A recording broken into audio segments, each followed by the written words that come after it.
Welcome to Behind the Recipe. I'm your host, Christina Hitchcock. Join me every week as we dive into the joys of cooking, explore kitchen tips and tricks, and share delicious recipes that will inspire your next meal. So whether you're a seasoned cook or just learning your way around the stove, there's something here for everyone.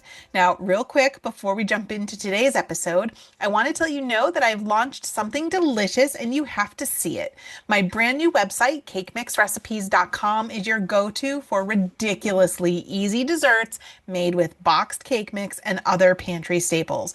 We're talking minimal effort, maximum yum. So whether you're baking for a party or just need a quick, easy treat, there's something there for you. Make sure you go check it out after the show. Okay, so digging into today, have you ever read a recipe post online and thought, that looks simple enough? Well, you're not wrong.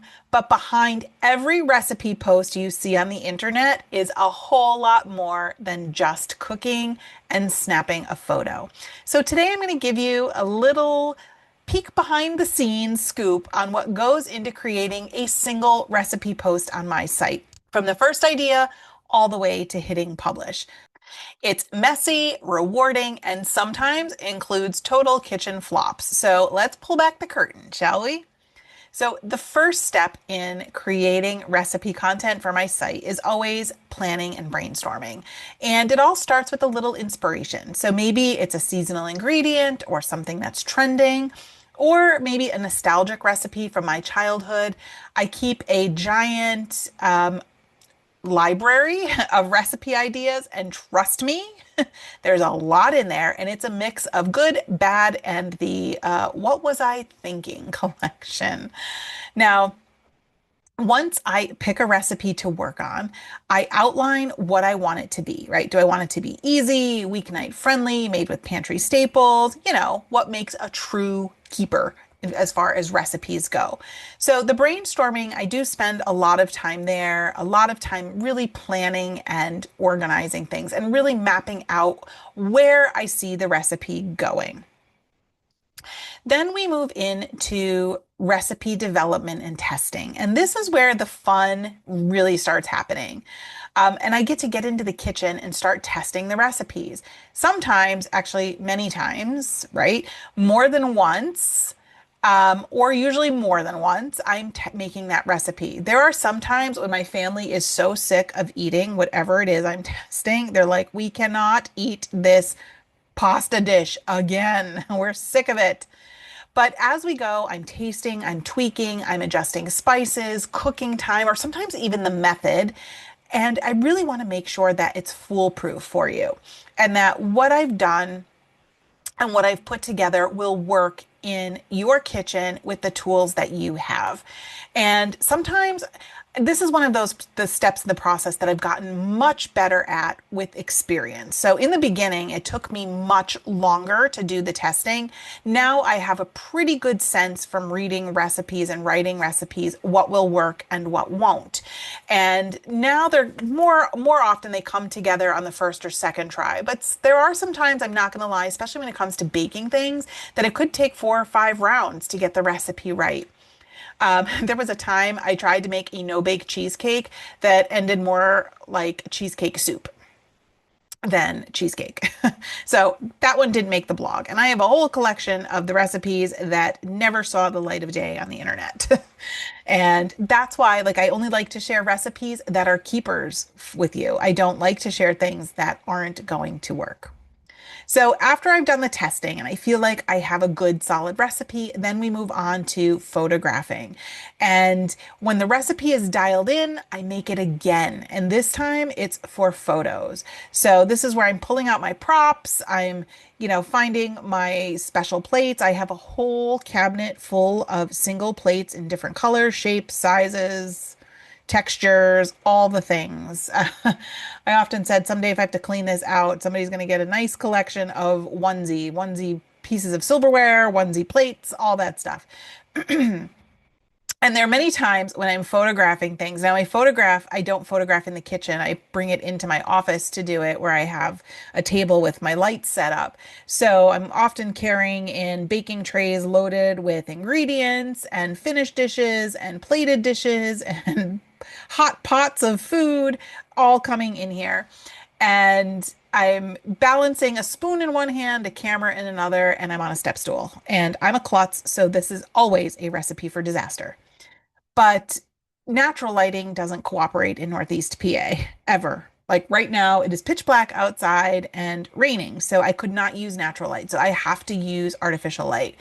And I learned very early on that natural light doesn't work for me. And you're racing the sunset, trying to get a casserole that looks good, and nothing is working because the lighting was just bad. So I had to move to artificial light. So, if you ever saw the little just looking over here to my left, where I have my little uh, photography section set up, you would laugh if you saw how this was set up and how it was rigged up. Then once everything's photographed, then it comes to the blog post writing portion. So this is where I try to start with a helpful intro telling you what you can expect from the recipes, what you need to know without the fluff. And then I try to walk you through each step of the recipe, adding in tips and frequently asked questions and storage advice and maybe some ingredient swaps or special equipment that you might need. I really want you to feel like I'm there with you in the kitchen, with you as you're cooking, cheering you on, right? Because I don't want it to be stressful. I don't want you to have messes. I just want you to have success. So this is actually probably one of the easiest parts of what I do. The next step is really where we're getting into the nitty-gritty of the internet, and this is search engine optimization and formatting. Because this is the part that nobody sees. It's like that behind the scenes tech stuff. And I try to make sure that the post is easy to find online so that when you Google a certain term, hopefully you're seeing my content showing up. So that means I'm doing, some keyword research on the back end. I'm formatting.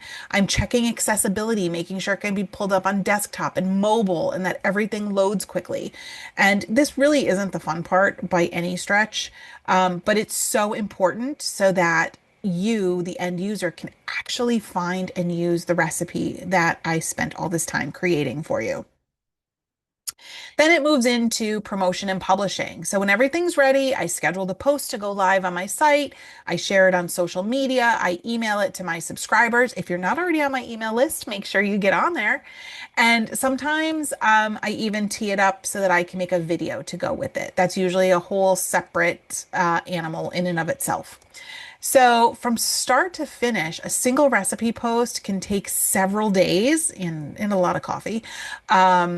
Sometimes it stretches over a week or two, depending on how far apart these trials need to be. So a lot of time and effort goes into it, and there's cost too, right? Not only do I have the cost of the ingredients, but you have the cost of all the hosting and all those other components that go into it. And let's be honest, not everything makes it onto my blog. There was this chicken dish I made that looked like a science experiment. It was pretty bad. And cookies that turned into one giant sheet pan blob because the recipe just didn't work right. Then there was the time I dropped an entire hot skillet of, I think it was like a honey garlic chicken. So something really nice and sticky, right on my carpet. And that did not come up ever. When I got rid of that carpet, you could still feel the stickiness. You could still see it. I could not shampoo that stain out of there. But it is a lot of work and I love it. I absolutely love it. This is what I love to do. And when someone tells me that they made one of my recipes and it worked perfectly, or that it's now become a staple in their Thanksgiving rotation, that's really the best feeling in the world. And that's why I test everything and write a detailed post. And sometimes I even share the kitchen fails, like how I failed in making stuff so that you don't have to go through them. You can just learn through me. So behind every quick and easy recipe post that you see out there, there's a lot of care and mess and testing and love. So when you're scrolling the internet looking at recipes and you have to scroll past some ads or click out of a pop-up, just give a little grace to that recipe creator because that's how they're paying for all the effort that goes into it for you to get that free recipe. So it's not like we're just copying and pasting things and throwing it up on the interwebs for everybody to see. We're putting a lot of effort into that.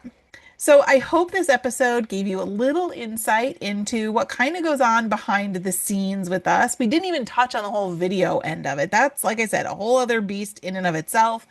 But this is just how a recipe goes from start to finish on my site. Now, other creators might have a whole different process, but for me, this is how I do it.